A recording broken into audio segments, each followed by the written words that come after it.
말씀 요한 2서 1절부터 6절까지 저와 여러분이 교독하도록 하겠습니다. 요한 2서 1장 1절부터 6절까지 저와 여러분이 교독하도록 하겠습니다. 제가 먼저 1절 말씀 읽겠습니다. 장로인 나는 택하심을 받은 부녀와 그의 자녀들에게 편지하노니 내가 참으로 사랑하는 자요 나뿐 아니라 진리를 아는 모든 자도 그리하는 것은 우리 안에 거하여 영원히 우리와 함께 할 진리로 말미암이로다. 은혜와 긍휼과 평강이 하나님 아버지와 아버지의 아들 예수 그리스도께로부터 진리와 사랑 가운데서 우리와 함께 있으리라. 너의 자녀들 중에 우리가 아버지께 받은 계명대로 진리를 행하는 자를 내가 보니 심히 기쁘도다. 부녀여 내가 이제 내게 구하노니 서로 사랑하자. 이는 새 계명같이 내게 쓰는 것이 아니요 처음부터 우리가 가진 것이라. 또 사랑은 이것이니 우리가 그 계명을 따라 행하는 것이요 계명은 이것이니 너희가 처음부터 들은 바와 같이 그 가운데서 행하라 하심이라. 아멘. 요한 2서는 요한 1서와 연결되어서 그렇게 말씀하는 내용입니다. 그리스도의 복음으로 세운 교회에 거짓 교사들이 와서 복음의 말씀을 어지럽히고 흐려 놓다 보니 교회를 떠난 사람도 있고 남아 있기는 하지만은 여전히 그들의 거짓 가르침의 영향력 속에 남아 있는 그런 상황 가운데 초대 교회가 놓여 있는 것을 보게 됩니다. 교회가 진리 대신 거짓과 함께 싸우다 보면은 교회 내부적으로 먼저 서로 마음이 나눠지고 또 서로 상처를 주고 아픔을 받고 또 이렇게 하는, 그래서 교회가 전체적으로 아파하고 있는 것입니다. 요한은 이런 교회에 편지를 써서 싸우지 말고 진리 안에서 서로 사랑하고 보듬어 줄 것을 권면하는 말씀인 것입니다. 1절부터 3절은 편지를 쓴 사람이 누구인지 또 편지를 읽고 받은 사람이 누구인지 소개하고 있는 인사로 그렇게 시작합니다. 이 편지는 장로가 택하심을 받은 부녀와 그의 자녀에게 쓴 편지입니다. 근데 이 편지가 특이한 것은 편지를 보내는 사람이나 받는 사람을 특정하고 있지 않다는 것입니다. 그냥 장로라고 이야기합니다. 그리고 부녀와 그의 자녀들이라고 말하고 있습니다. 택하심을 받은 부녀와 그의 자녀는 편지를 쓰는 장로님과 함께 잘 알고 있다는 것을 알 수가 있습니다. 인사말을 이렇게 길게 쓴 것도 아마 택하심을 받은 부녀와 그의 자녀들에게 그만큼 이 장로님이 관심이 있고 여전히 그 속에 마음이 있다는 것을 그렇게 의미할 수가 있습니다. 오늘 성경을 보면 장로뿐만 아니라 진리를 아는 모든 자도 함께 사랑하고 있다는 것을 확인시켜 줍니다. 굳이 말하지 않아도 이들은 서로 누구인지 다 알고 있었을 것입니다. 요한 1서에서 봤지만은 요한 서신 자체가 이 편지를 정확하게 누가 누구에게 그렇게 보냈는지 이런 부분들이 나와 있지 않습니다. 요한 1서에는 이 장로라는 것조차도 소개하고 있지 않지만은 요한 2서라든가 요한 3서에서는 쓴 사람이 누구인지 그렇게 소개하고 있는 것을 보게 됩니다. 3서도 장로의 직분을 가진 분이 그것을 써서 보냈다는 것입니다. 개인적인 이름을 보통 이야기하는 것이 서신서의 어떤 그런 형태고 형식이라면은 이 요한 서신은 그렇게 하지 않는 것을 보게 됩니다. 여기서 장로라는 것은 보통 이스라엘 그 시대 상황 속에서 연장자라는 나이가 많은 사람이라는 그런 의미를 가지고 사용하기도 하고 또 교회의 한 직분으로서 그렇게 이야기하면서 쓸 때가 많습니다. 오늘 이 요한 2서라든가 요한 3서에서 소개하는 이 장로라는 그것은 교회의 직분, 지도자를 의미한다고 우리가 볼 수 있습니다. 편지를 받는 사람들은 부녀와 그의 자녀라고 오늘 소개하고 있습니다.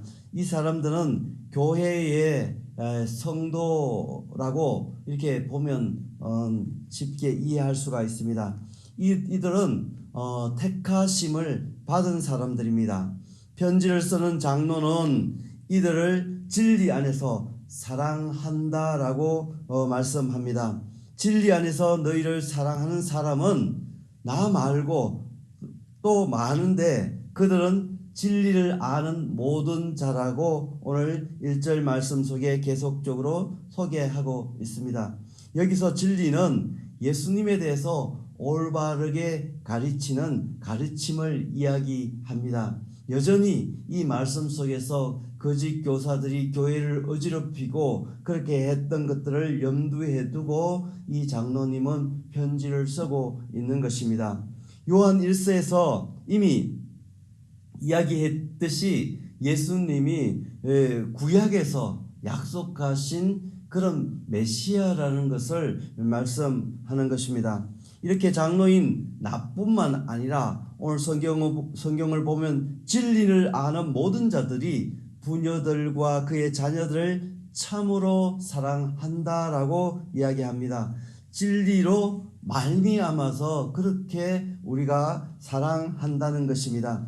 이것을 보게 되면 이 진리로 말미암아서 두 가지를 이야기하는데 우리 안에 거하고 함께 머물러 함께 살아간다는 이야기고 또 한 가지는 영원히 그들과 함께 하게 한다는 그런 이유를 적고 있습니다. 그것이 진리에서부터 진리로 말미암아서 그렇게 하는 것이 지금 교회에 편지를 받는 그 사람들과의 관계를 지금 장로가 이 이야기를 하고 있는 것입니다. 사랑과 진리는 요한이 교회를 향해서 전달하고자 하는 핵심 메시지입니다. 그래서 이 요한 2서에서는 계속적으로 진리 그리고 사랑에 대해서 이야기하는데 이러한 두 가지의 상관관계가 어떻게 되느냐 하는 것입니다. 거짓 교사들이 와가지고 교회를 어지럽히고 가르쳤던 이 모든 것들을 이 진리와 사랑 가운데서 무너뜨리고 그리고 성도가 이 세상 가운데서 온전하게 하나님의 말씀을 가지고 그 땅 속에 행하면서 그렇게 살도록 이 장로님이 편지를 보내면서 도전하고 있는 것입니다. 앞에서도 이야기했듯이 그 진리로 말미암아하고 할 때 예수 그리스도라고 저희가 말씀을 드렸는데 결국은 예수 그리스도를 믿음으로 영접한 그 사람들이 그 예수 그리스도로 말미암아 이 땅 속에 어떻게 살아갈 것인가를 이야기할 때 서로 사랑하면서 살아갈 것을 계속적으로 이 장로님이 교회에 편지하며 도전하고 있는 것을 우리가 확인하게 됩니다. 오늘 교회와 같은 신앙 공동체를 우리가 생각해 보게 됩니다. 우리가 이렇게 모여서 함께 떡을 떼고 또 예배 드리고 함께 우리가 마음을 나누고 이렇게 하는 이유가 있는데 그것은 오직 예수 그리스도 그 한 분 그 진리의 말씀 대신 이 말씀 때문에 우리가 이렇게 하는 것입니다. 그렇지 않으면은 우리가 오다 가다 우리가 한 번도 만나지도 않을 수 있는 사람들입니다. 근데 단 한 가지 그 이유는 예수 그리스도 그분이 나를 찾아오셨고 나를 부르셨고 나를 하나님의 사람으로 하나님의 백성으로 삼아 주셨기 때문에 그렇기 때문에 그 머리 대신 예수 그리스도를 중심으로 우리가 교회로 모이는 믿음의 공동체로 자리 잡고 있다는 것입니다. 그 속에서 함께 사랑하고 함께 나누는, 그럼 오늘날의 교회 공동체처럼 그 시대도 요한이 편지를 보냈던 그 교회도 동일했다는 것을 우리가 알 수가 있는 것입니다. 이 진리에 의해서 하나로 묶여진 믿음의 공동체, 사랑의 공동체가 이 땅에서 함께 거하고 그리고 잠깐 그냥 있다가 없어지는 클럽이라든가 어떤 단체, 어떤 모임이 아니라 우리는 하늘나라 백성 그 땅, 그 나라에 이르기까지 영원히 함께 할 그런 사람들이라고 이 지금 요한 사도가 그 교회 편지를 받는 성도들에게 이야기하고 있고, 동일하게 오늘날 우리가 함께 믿음의 공동체를 이루고 있는 저와 여러분도 동일하게 잠깐 거쳐가는 것이 아니라 혹여 이사를 가고 다른 지역으로 간다 하더라도 우리는 그 믿음으로 묶여진 하나의 공동체라는 것입니다. 영원하다는 거예요. 그 영원함을 붙들고 우리가 함께 우리가 서로 지어가는 그런 교회라는 것입니다. 장로는 그들에게 은혜와 긍휼과 평안이 함께 있으리라 그렇게 인사를 합니다. 은혜와 긍휼은 언약 백성을 향한 하나님의 신실하심과 그의 사랑으로 주어지는 것들이 바로 은혜와 자비하심, 긍휼입니다. 그래서 하나님께서 불쌍히 여기시고 하나님의 은혜가 아니면은 그 언약의 약속 가운데 우리가 나갈 수 없는 것을 우리가 생각할 수 있는 말씀입니다. 그리고 여기서 이야기하는 평강은 이 은혜와 긍휼로 인해서 그것을 기초로 근본으로 해서 주어지는 그 결과물이 우리에게 평강의 평강으로 샬롬으로 인도하는 하나님의 은혜라는 것입니다. 그 열매가 평화인 것입니다. 그래서 성도의 마음은 늘 주님 안에서 평화가 깃들어 있어야 하는 것입니다. 그래서 내 속에 기도하는 중에 또 믿음 생활하는 중에 예배 드리는 중에 내 속에 평화가 없고 평강이 없다면 그 속에 하나님과의 관계가 뭔가 어딘가 문제가 있다는 것을 우리가 확인할 수 있는 것입니다. 그렇기 때문에 그 문제가 무엇인지 내가 잘 알지 못하더라도 그것을 들고 나와서 하나님, 이 문제가 무엇이간데 내 속에 평화가 없습니까? 평강이 없습니까? 기도하며 나올 때 하나님께서는 그 문제를 해결하시고 결국은 이 자리, 이 아침에 앉아있는 이곳이 주님의 평화, 주님의 평강으로 가득한 그 자리로 우리가 앉아 있을 수 있는 것입니다. 이것이 회복되어지지 않으면은 하나님 앞에 나와서 예배를 드린다 하더라도 그 마음이 딴 곳에 있는 것입니다. 우리가 관계 속에서 집에서 그냥 이 가장 가까운 사람끼리도 말다툼을 하고 그렇게 했을 때 그것이 해결되지 않은 상황 속에서 예배 자리에 나오게 되면은 정말 온전히 마음 편히 그 예배를 드릴 수 없는 그런 풍성한 하나님의 사랑을, 또 하나님과의 그 관계를 우리가 풍성하게 누리지 못하는 것을 때때로 우리가 경험해 볼 수 있습니다. 그래서 이 하나님께서 주시는 은혜와 긍휼, 그 속에서 우리가 얻는 것은 늘 주님의 평강으로 인도하고 그 가운데 우리가 살아간다는 것입니다. 바울도 이런 그 방법으로, 이런 그 표현으로 디모데에게 그렇게 많이 편지하고 서신서를 통해서 나눌 때마다, 인사할 때마다 주님의 하나님의 은혜와 긍휼하심이, 그 평강이 너에게 있을지어다, 그렇게 소개하는 것들을 우리가 보게 됩니다. 오늘 이 말씀 가운데도 이렇게 이야기합니다. 그 평강은 아버지 하나님과 아버지 아들 예수 그리스도로부터 나온다는 것을 확인시켜 줍니다. 아버지를 반복해서 이렇게 사도 요한이 이 교회에 이야기하는 것도 결국은 하나님과의 관계가 그만큼 우리가 얼마나 친밀하고 가까이 있는지를 말하고자 한 것입니다.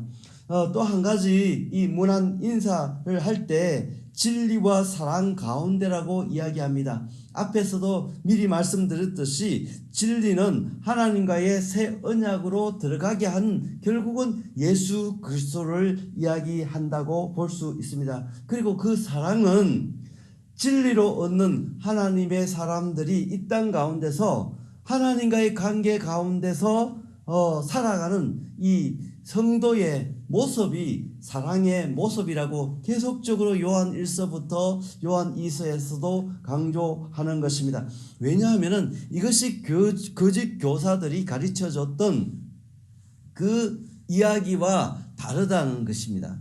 하나님의 빛의 자녀들은 이 땅 가운데 진리 대신 예수 그리스도로 말미암아 주님의 자녀가 됐고, 그리고 이 땅 속에 살아갈 때 나타나는 모습, 그 현상이 사랑하고 아끼고 섬기고 그것이 삶의 현장 가운데서 행동으로 드러난다는 것을, 이 두 가지를 계속해서 지금 말씀하고 있는 것입니다. 4절부터는 이제 요한 2서 이 짧은 문서 그 편지 속에서 본론의 말씀이 시작되는 것입니다. 편지를 쓰는 장로는 내가 심히 기쁘다라고 이야기합니다. 장로님은 지금 심히, 다시 말해서 넘치도록, 자기가 넘치도록 하나님 앞에 기뻐한다라고 이야기합니다. 그 왜 그런가 하면은 하나님의 계명대로 진리를 행하는 자녀를 내가 봤기 때문에 그렇다는 거죠. 우리가 하나님을 믿고 살아가는 사람들은 하나님의 말씀 안에서 진리 가운데 살아가는 그런 사람들을 발견하고 보게 되면 너무 기쁜 거예요. 감사한 거예요. 내가 순모임을 하는 사람들이 그 은혜 가운데 주님의 사랑을 실천하고 몸부림치고 하나님의 진리 가운데 예수 그리스도로 말미암아 살려고 하는 그 사람을 보면은 너무나 내가 그런 것처럼 쉼이 넘치도록 기쁘다는 것입니다. 더욱이 요한을 통해서 복음이 전해졌고 그의 영적인 아들, 딸들, 자녀, 교회가 그 진리 가운데 교회가 든든히 세워져 나간다면은 그 소식을 듣는 요한의 입장 속에서 너무 기쁘고 감사하다는 것입니다. 더욱이 교회가 어려움을 겪고 난 이후에 말입니다. 이 계명을 순종하는 모습을 통해 우리는 하나님을 사랑하는 줄을 알게 되기 때문에 더욱더 그런 것입니다. 이제 장로는 부녀들에게 구하고 있습니다. 요청하고 있습니다. 그것은 서로 사랑하자. 계속적으로 이 메시지를 통하여서 도전하고 정말 온전한 예수 그리스도의 복음을 받은 사람들이 그 계명과 같이 내게 쓰는 것이 이 새롭게 너가 이 사랑하자는 것이 새롭게 주어진 것이 아니라 처음부터 예수 그리스도의 복음과 함께 들어갔을 때 했던 거기 때문에 너희들이 그러한 모습들을 가지고 살아갈 것을 이 부녀자들과 교회 앞에 다시 한번 도전하고 있는 것을 보게 됩니다. 6절 말씀 마지막에 보면 사랑은 무엇인가 하는 부분을 우리가 구체적으로 생각해 볼 수 있는 말씀입니다. 우리가 계명을 따라 행하는 것이 사랑이라는 것입니다. 계명은 너희가 처음부터 들은 것이라고 이야기합니다. 이것은 새로운 것이 아니라는 것입니다. 하나님을 사랑하고 이웃을 사랑하고 예수 그리스도로 주신 그 생명의 말씀, 그 새로운 언약의 말씀, 그 계명을 처음부터 내가 예수 그리스도를 전하며 들어갈 때부터 받았던 그것을 오늘 부녀자들, 그의 자녀들, 다시 말해서 교회가 이 땅 가운데 살아갈 때 행하며 그것을 드러내며 살아갈 때 거짓 교사들이 전혀 그들이 교회를 헛는다 하더라도 전혀 요동함이 없이 하나님 앞에 넉넉히 승리하며 살아갈 수 있다는 요한 사도의 그런 간절한 그런 도전이고 또 요청인 것을 우리가 확인하게 됩니다. 이 땅 가운데 우리가 살아갈 때 정말 교회의 거짓 본질이 아닌 것 때문에 아파하고 힘들어할 때가 종종 있습니다. 우리가 그럴 때마다 하나님 이 본질 예수 그리스도 앞에서 우리가 다시 백투 그 속에 돌아가고 그 속에서 하나님 앞에 서로 사랑하고 보듬고 나가도록 그렇게 우리에게도 동일한 메시지로 오늘 다가오는 것을 확인하게 됩니다. 날씨가 굳은 가운데도 정말 이 동부 사랑의 공동체가 그렇게 사라지기를 주님의 이름으로 축원합니다. 기도하겠습니다. 하나님 고맙고 감사합니다. 이 아침에 새날 허락하여 주시고 장마 기간이지만은 안전함으로 지키시며 정말 주님께서 주시는 평화와 평강을 누리고 살아가는 복된 귀한 종들 제자들 되게 하여 주시옵소서. 예수님 이름으로 감사하며 기도드립니다. 아멘.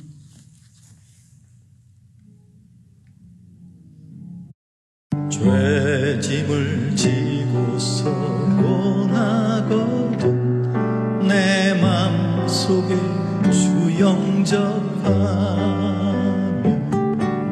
새 사람 되기를 원하거든 내 구주를 영접하라.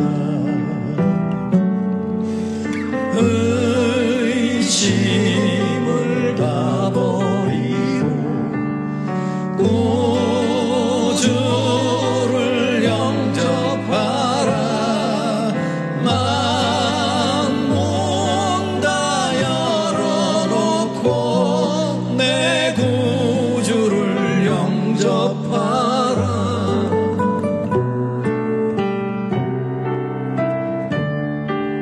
정결케 되기를 원하거든 내 맘속에 주 영접하며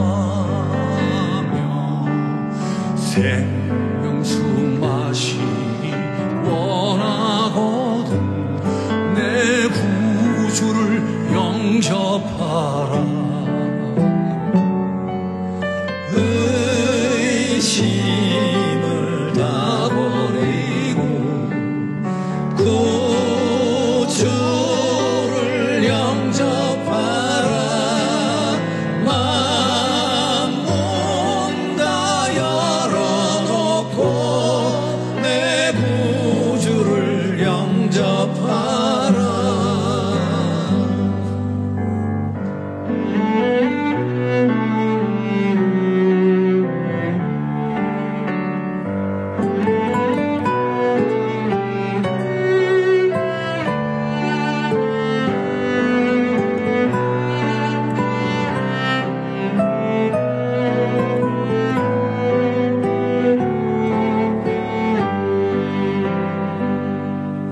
진실한 친구를 원하거든 내 맘속에 주 영접하며 내 맘의 평안을 원하거든 내 구주를 영접하라. 의심을 다 버리고 구주를 영접하라. 마음 문 다 열어놓고 내 구주를 영접하라. 즐거운 찬송을 하려거든 내 맘속에 주 영접하며